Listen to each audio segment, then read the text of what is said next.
Did you ever host an event that did not go according to plan?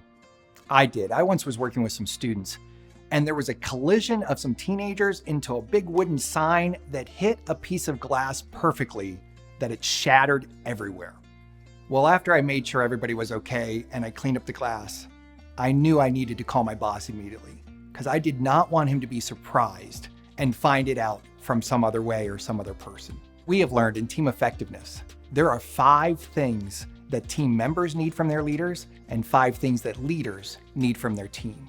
Team members, this is what your leader needs from you. Practice the no surprise rule.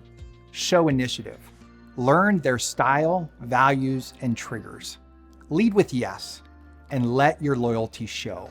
And leaders, you're not off the hook yet either. As team leaders, you should provide clear expectations for your team. Give regular feedback. Lead by example. Spend time with them. Recognize effort and excellence. Celebrate with them. You may have noticed that each of those 5 kind of revolved around relationships, because we find that relationships are really the glue that hold a team together. And we think there are 3 key aspects that you should know about your team and your team should know about you when dealing in relationships. And they are personality, motivations, and emotional intelligence. So let's break these down. Personality. So have you noticed that some of your teammates are driven by different things? Some are extroverted, introverted. Some are more task-oriented. Some are relationship-oriented. Some love policies and procedures. Others love to think outside the box and be creative. Some run towards problems and want to take them heads on. Others need to pause and reflect about their problems. All of that is tied to how God created them and their personality.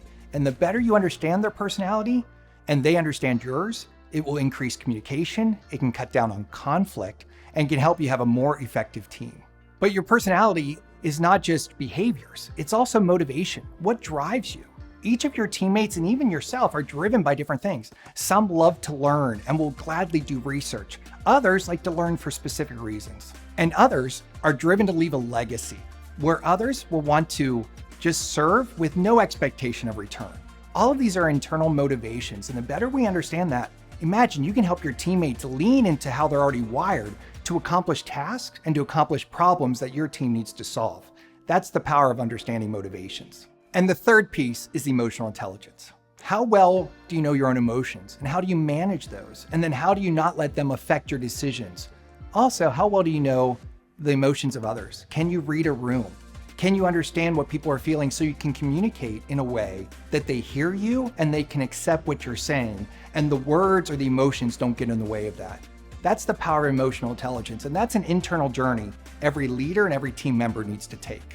We have learned that when teams invest in getting to know each other more relationally by understanding their personality, understanding their motivations, understanding the journey of emotional intelligence of what's going on inside and outside, it increases the effectiveness of the whole team.